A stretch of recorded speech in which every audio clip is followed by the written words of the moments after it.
Começa agora o podcast Agro e Prosa com o jornalista Divino Ronaldo. Esse podcast tem por objetivo falar do agronegócio de um jeito descontraído, fácil e descomplicado. Com vocês, Divino Ronaldo e o Agro e Prosa. E aí, galera? Vamos começando o Agro e Prosa, o seu podcast que fala do agronegócio de um jeito fácil, simples e descomplicado. Eu sou o Divino Ronaldo, jornalista especializado em agronegócio e tenho um programa de rádio com entrevistas diárias. Algumas delas estão aqui no Agro e Prosa. São convidados fantásticos, com muito conteúdo e de bastante qualidade. Sem mais conversas, vamos então ao Agro e Prosa.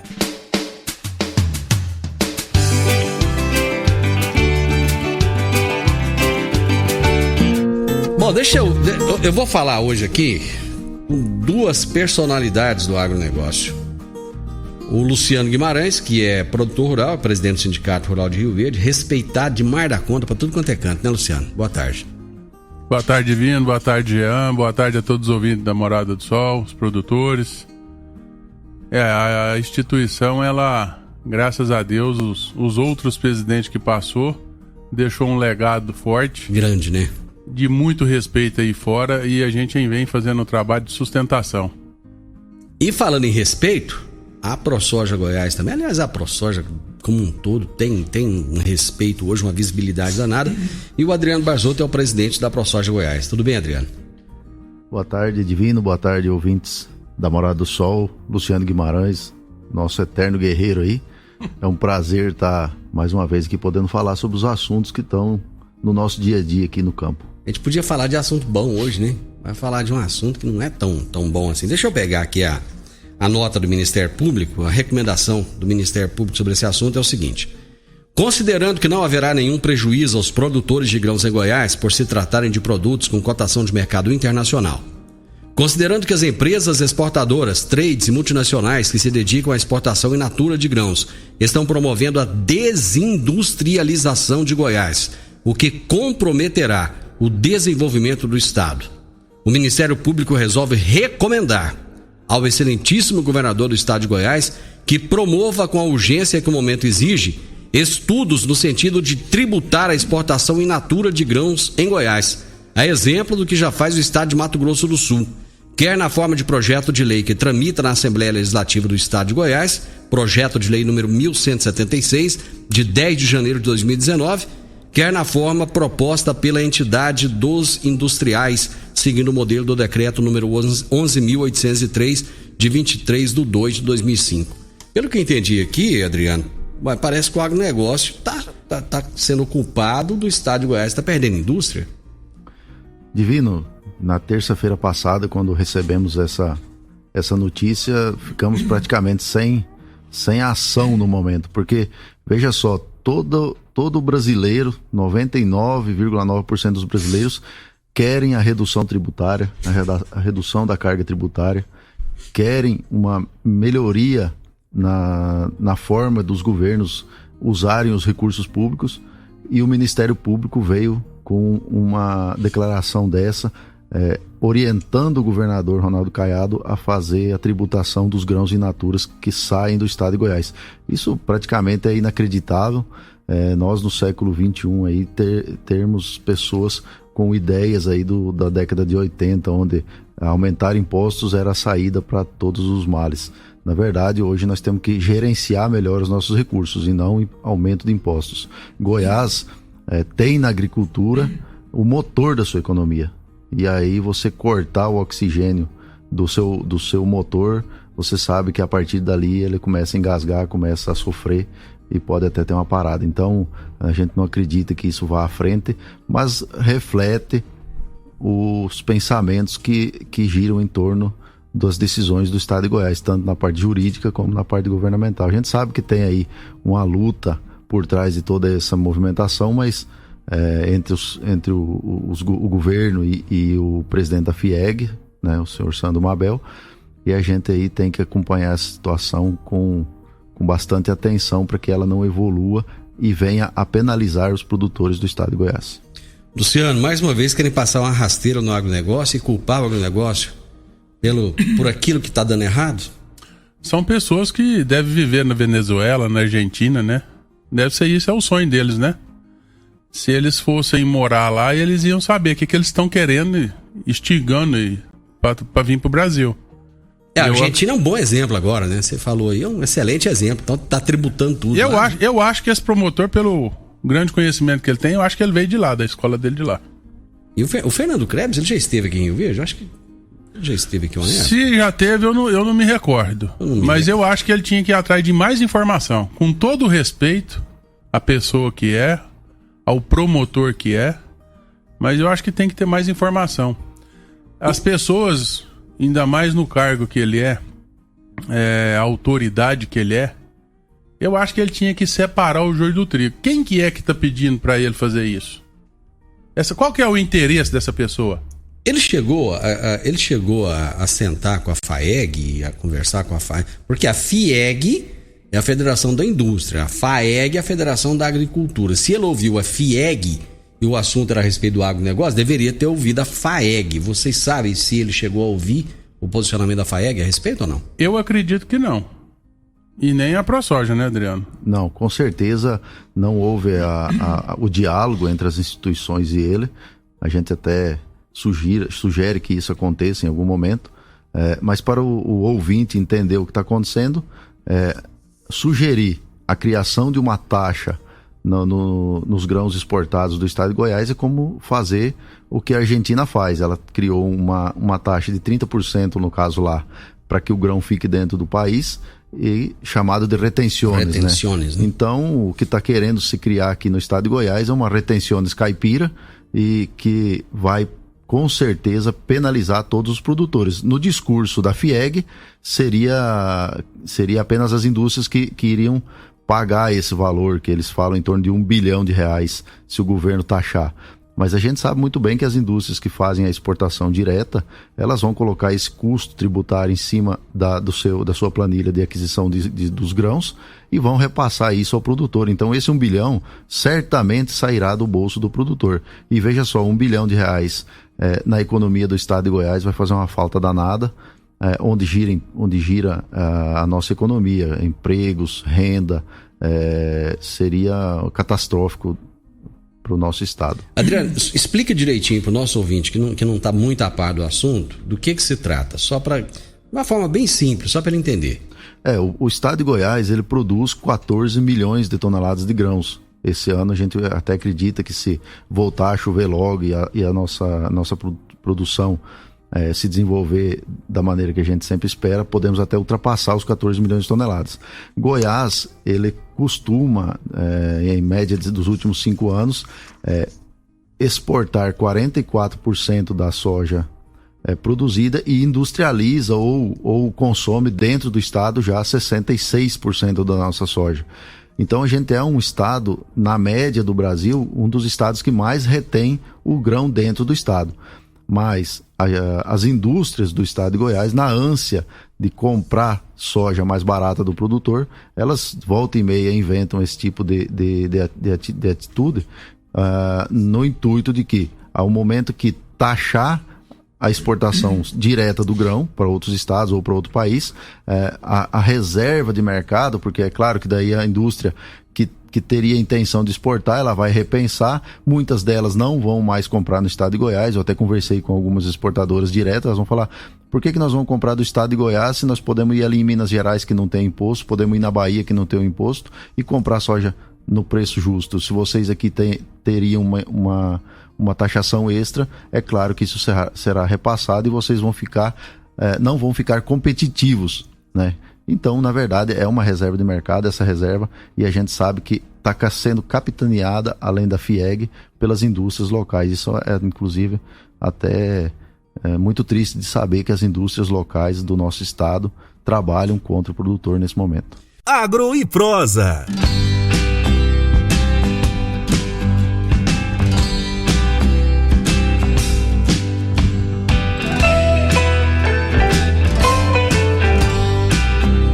Luciano, o governador Ronaldo Caiado, ele já se pronunciou a respeito ou não? Divino, não. Na terça-feira passada a gente estava reunido com ele e ele comentou sobre o ofício que ele recebeu do Ministério Público. Ele tem 30 dias para manifestar, né? Ele tem 30 dias para manifestar. Claro que ele vai escutar muita gente, né? E para deixar assim um entendimento mais simples para a população entender o que é que está acontecendo. Você, comerciante aqui da cidade, da região, vocês têm incentivo, né, do governo para instalar sua indústria, seu comércio. Às vezes você entra no produzir, fomentar. Acho que ainda existe o fomentar. Existe. Você tem um benefício, você tem uma contrapartida para você instalar sua indústria. O FCO. Isso. Aí a Federação da Agricultura e Pecuária do Estado de Goiás, FAEG, né? Aí vai chegar lá no Ministério Público e vai falar assim, ó, vocês vão intimar o governador a derrubar os incentivos todinho. Prejudicar os empregos, né? Trazer um caos social, que vai ser desemprego, vai ser fome, vai ser miséria. Só que vai ser bom pro Estado. Vai ser bom pro Estado, porque o Estado vai sobrar dinheiro no caixa. Então é isso que o Ministério Público tá querendo. Agora, a população, será que é isso? É bom? Será que esse é o caminho? Será que o melhor caminho não era ele ter sentado e conversado? Agora, a indústria pediu o Ministério Público para taxar um setor. Então, assim, é umas disparidades que a gente escuta e vê que é inadmissível. Quantos benefícios será o senhor Sandro Mabel teve nessas épocas de Marconi Perillo, quando ele tinha a empresa dele, né? Quantos será? Será que ele ia gostar da FAEG chegar lá e mandar o Ministério Público ir lá e falar assim, ó, derruba! Começa lá no Sandro Mabel, pré-candidato ao governo do estado de Goiás. Será que ele ia achar bom? Todo mundo quer pegar alguma coisa e jogar no colo. Para você manifestar, ser algo, aparecer, você tem que ter um negócio que vai fazer um barulho.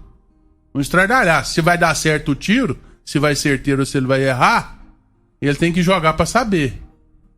Mas eu acho que ele começou a pré-campanha dele bem equivocado. Pré-campanha do que para governo do estado, né? O Sandro Mabel é candidato a governo do estado? Uai, nós sabemos que sim, ele é pré-candidato. Então, você acha que ele já tá fazendo campanha? essa merda aí pra isso. Entendi. O Adriano, a ProSoja se posicionou de que forma até agora diante disso? A gente repudia, Divino, veementemente esse tipo de atitude, tanto do Ministério Público, para com o governo do estado de Goiás, para com os produtores. E o que nos deixa mais entristecido ainda é a indústria, no caso a Caramuru Alimentos, né? Nós estávamos conversando agora em off aqui, você falou muito bem. Goiás não tem indústria, tem agroindústrias. E a Caramuru Alimentos é uma agroindústria que depende intimamente do bom relacionamento e do retorno que o produtor tem na sua atividade.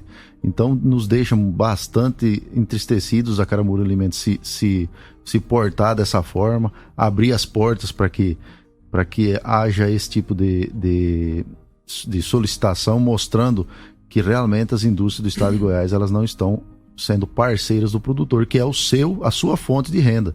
Ela precisa primeiro que o produtor tenha uma boa colheita, uma boa safra, para que elas possam comprar as quantidades de produtos necessárias.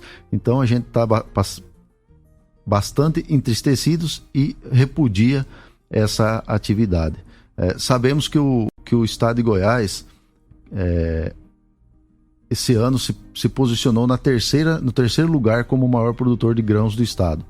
Se essas indústrias realmente estão tendo problema em segurar os grãos dentro do estado, elas têm que pensar de forma proativa, têm que pensar de forma diferente e não tributando. Então, a gente acredita que isso vai ser revisto. O governador Ronaldo Caiado, obviamente, sempre foi um governador e um parlamentar de mãos dadas com o setor do agronegócio. Ele não vai se prestar a esse tipo de serviço.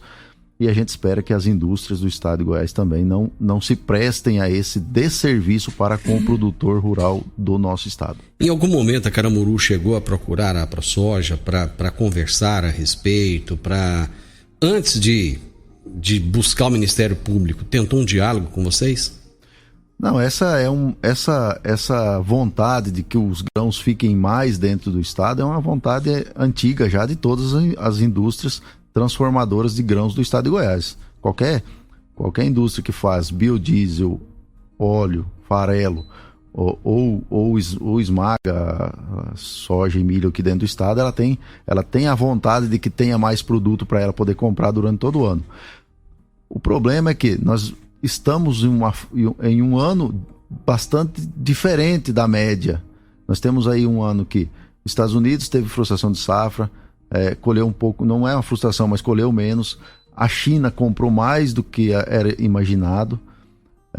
A transformação de grãos em carne no Brasil foi bastante expressiva durante esse ano de 2020 por conta da pandemia. A Argentina acabou tributando também, isso impactou lá? A Argentina teve um pouco de quebra de safra e aí tributou lá também. Então foi uma tempestade perfeita, uma série de fatores que fez com que os grãos do estado de Goiás fossem para fora mais do que o normal. Aliás, não é mais do que o normal, nós continuamos mantendo nossos 66% de grãos dentro do estado. O problema é que as indústrias acharam que iam comprar o grão barato durante o ano todo, e agora, do segundo semestre, os grãos explodiram de preço e elas estão aí com dificuldade de adquirir, inclusive por falta de produto. Claro, o produtor vai chegando no momento que precisa cumprir seus compromissos, ele vai vendendo para quem está comprando, seja indústria local ou indústria exportadora.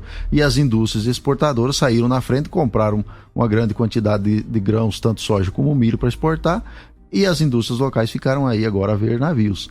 Né? E aí, como que faz quando fica a ver navios? Vai chorar no pé do governo, vai inventar moda. É o que eles fizeram com o produtor. E aí a gente sabe que isso daí não é o caminho. Nós estamos, as entidades, no momento em que devemos construir pontes, dialogar, conversar, achar saída, e não construir muro igual esse que foi construído agora entre o setor industrial e o setor de produção de grãos. Mas isso daí, rapidamente, Divino, você pode ter certeza que isso daí vai ser sanado. Eu acredito que é um enorme mal entendido e que logo as indústrias do estado de Goiás vão rever esse posicionamento e vão ser novamente as parceiras que o produtor sempre precisa. Luciano, você acha que os produtores poderiam boicotar a Caramuru? Ouvindo a fala aqui do Adriano, eu lembrei de 2016, nós tivemos aquela quebra de safrinha, né? E o milho disparou. Olha só para você ver o tanto que as pessoas, a própria indústria, ela tem um otimismo e negativismo de preço que é gritante. Aqui, ó, dentro de Rio Verde, a Perdigão, BRF, naquele ano, desde a sua implantação, eles nunca tinham limpado os armazéns. E conversando com outros empresários, outros gestores, o armazém, no fluxo daquele ali, é em torno de 1% e pouco, ele vira pó, farelo, né, Adriano? Dentro do armazém. Então ela já tinha, acho que 18 anos de instalação, não sei quantos anos naquela época. Então, quer dizer, 20% do número do estoque dela não existia. Uhum. Ele era fictício. Ele era pó. E aí tiraram. Vamos limpar o armazém. Milho tava 19, 20 e pouco. E aí limparam o armazém. Começaram a comprar milho na região. O milho deu uma disparada, foi para 33. Não vamos comprar, vamos esperar que o milho vai aqui começar a colheita da safra, da segunda safra, ele vai vir para 19, 22, o preço normal e histórico dele, né? Ele vai vir, só que aí nós tivemos um agravante, clima. Não choveu mais. Ninguém contava com isso. Os milho foi tudo pro chão. Produtividade caiu lá embaixo. O que aconteceu? Porco passando fome. Fizeram o quê? Relembraram o 70-30 naquela época e vieram com essa mesma ladainha de hoje. Fizeram merda nas suas gestões, não tinha estoque, o milho a R$33 naquela época, num raio de 80 quilômetros aqui, tinha mais de na época, quase 1 milhão de toneladas. Era muito milho. Dava para abastecer a BRF aqueles 2-3 meses que ela precisava ali para quando chegasse a safra. Ela não quis comprar, porque estava muito caro. Estava 50. E teve que morrer nos 50. E é o que está acontecendo hoje com a indústria. Igual o Adriano comentou, não fizeram estoque, agora vão haver navios. Eu, produtor rural, se eu tenho condição de segurar o meu produto, eu vou segurar. Se eu estou apertado, eu não vou segurar. Eu preciso fazer dinheiro porque eu tenho compromisso. Então é isso que acontece no mercado. Mercado, é o livre mercado. Quem pode segura, quem não pode não segura. E eles ficaram aí. E agora vem fazer isso? Agro e Prosa, falando do agronegócio de um jeito descontraído, fácil e descomplicado.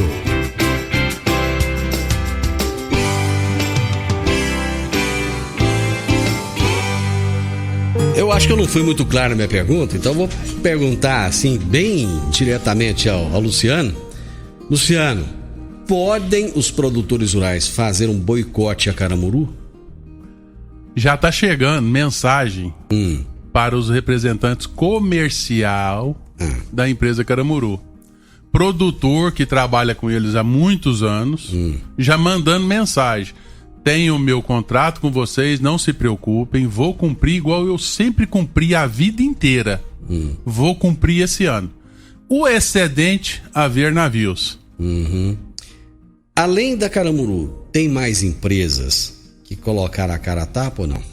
O papel lá chegou só da Caramuru. Só da Caramuru. Só da Caramuru. Ok. Quando o preço da soja tá baixo, a Caramuru quer pagar mais ou não? Pra mim nunca chegou informação assim não. Adriano? Divino, sempre é a lei da oferta e da procura. É o livre mercado, né? Então o livre mercado serve para épocas de vacas gordas e épocas de vacas magras. Então se as indústrias nesse momento estão com dificuldade para ter o grão para ser industrializado, eles têm que ter ali a oferta e a procura, a lei do livre mercado em funcionamento, né? Então a resposta que eu te dou aí, o produtor precisa ficar muito, muito, muito atento com aquelas indústrias que são parceiras do produtor. Aí você perguntou, é só a Caramuru? Eu vou te responder o seguinte, é a FIEG, Federação das Indústrias do Estado de Goiás. Então a FIEG não é uma indústria só, é um conjunto. Eu tenho certeza que as decisões tomadas dentro da FIEG, ela é endossada não só pela Caramuru, é endossada por todas elas. E o produtor é só olhar aí ao seu redor, saber quais são as indústrias do Estado de Goiás e tentar prestar atenção no que está acontecendo aí e ficar esperto, porque amanhã ou depois podemos ter a perda de rentabilidade, porque essa taxação, se ela chegar a ser implementada, ela vai sair, obviamente, da margem de lucro que o produtor tem. As entidades vão procurar o Ministério Público? Eu acho que nesse momento a gente tem que aguardar o posicionamento do governador. Ele tem 30 dias para responder ao Ministério Público. Vamos aguardar a resposta do governador e depois a gente vai tomar as decisões ou então os atos cabíveis a isso daí. Mas desde já a gente deixa o repúdio por esse tipo de ato patrocinado pelos pseudo parceiros do produtor goiano. Luciano, o produtor rural, ele tem noção? Eu tô observando que vocês estão dando recomendações, estão orientando aí, estão falando pro produtor que ele pode perder. O produtor, ele tem noção do que está acontecendo? Uma parte não.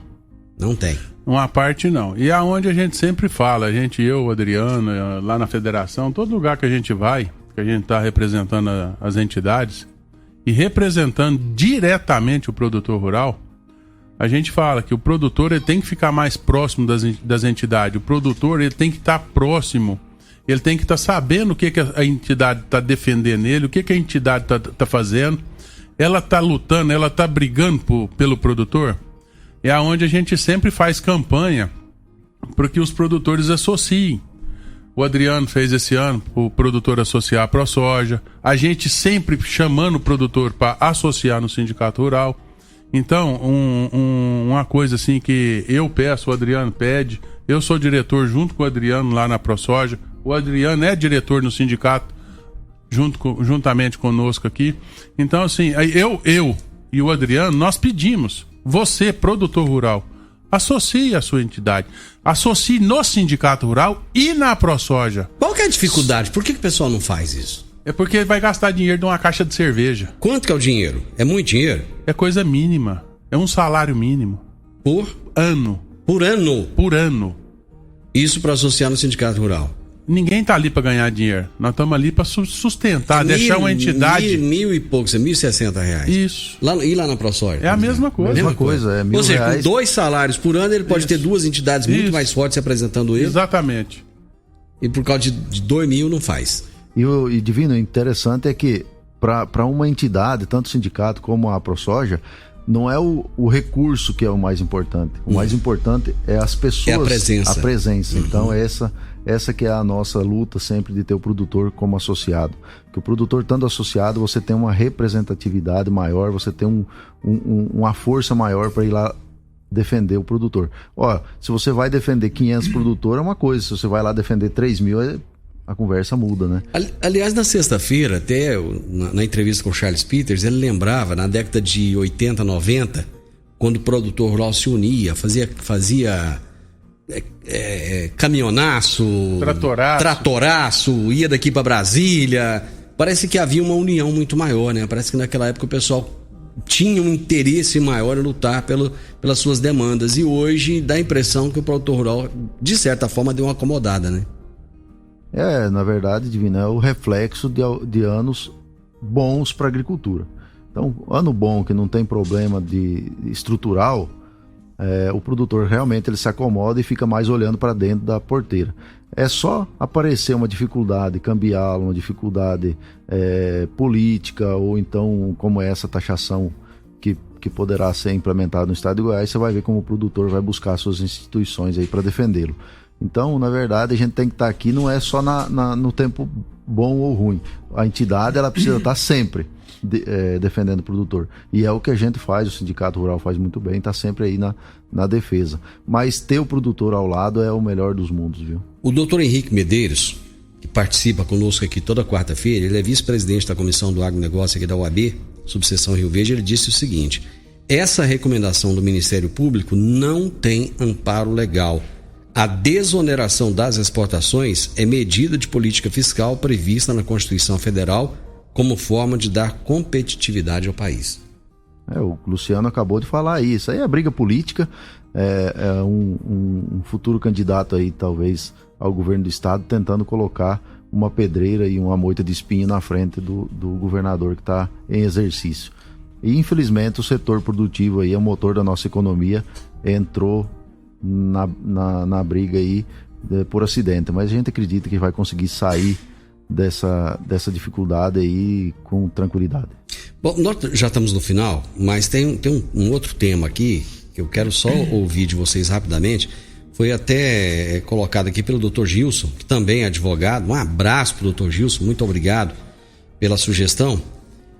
Eleição dos Estados Unidos. Fala-se que já está definido, que é o Biden, pronto, mas parece que a coisa lá ainda vai caminhar aí até dezembro. Eu quero ouvir a opinião dos dois. Luciano, caso o Biden ganhe, o que você acha que muda nas relações do Brasil com os Estados Unidos e para o agronegócio brasileiro? O Divino,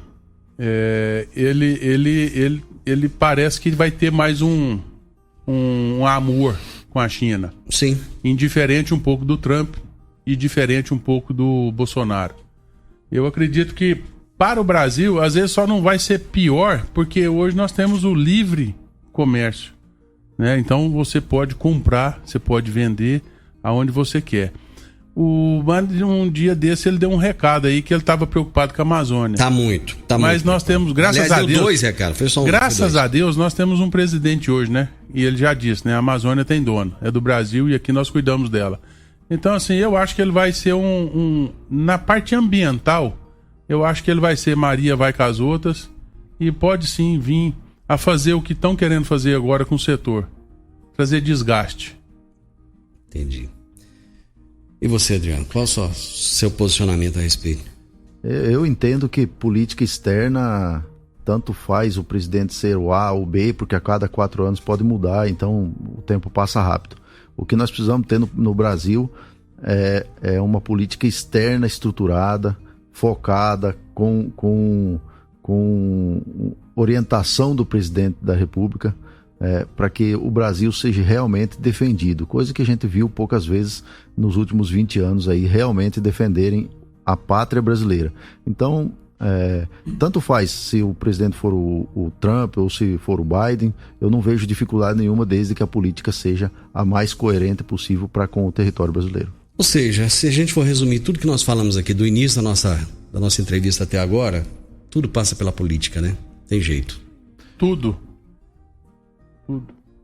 É verdade, e é bom que seja assim, porque a política ela é a arte de fazer a comunicação entre as partes, no caso, né?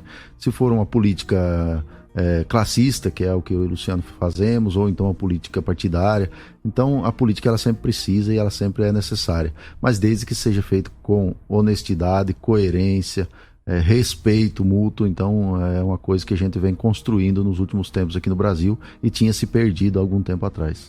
Eu estou até aproveitando esse momento falando de política esses dias, tem eleição, estou lendo O Príncipe do Maquiavel de novo para ver se aprendo alguma coisa nova. Luciano, brigadão pela participação mais uma vez, espero que dê tudo certo. Com certeza vai, isso aí é só um pequena ventania aí para voltar a chover, e tenho certeza que o governador será muito sereno, muito tranquilo, fazer uma decisão não para ele e nem para o outro, mas e sim para o Estado, aonde ele precisa de um Estado que continue arrecadando, que continue tendo uma comercialização e venha trazendo fundos para ele, igual ele vem trazendo, para dar conta de tentar amenizar a máfia que foi deixada na gestão passada, do tanto de empréstimo que ele está pagando e juros. É um absurdo que ele vem sofrendo e aí vem dando conta de fazer. Quer dizer, ele é mais um, igual o Bolsonaro, que tirando a corrupção está dando conta de sobreviver nessa era. E cadê a chuva? Amanhã tá aí, se Deus quiser. Com certeza de hoje para amanhã ela chega. Adriano, obrigado, viu? Obrigado, Divino, obrigado pela oportunidade de vir aqui conversar sobre esse assunto da tributação que está sendo imposta talvez aí mais para frente no estado de Goiás. Acreditamos que o governador vai tomar a decisão mais serena e mais assertiva possível, olhando o estado. O Luciano falou muito bem aí, a gente precisa ter coerência, ter discernimento do que é que o estado precisa. E no mais, desejar aí a todos os produtores um final de plantio. A gente sabe que a chuva está bem perto agora, amanhã vai chover se Deus quiser, e aí desejar uma safra com muita fartura a todos os produtores. Você ouviu o podcast Agro e Prosa. Se gostou, compartilhe, recomende e nos siga nas diferentes plataformas de podcast.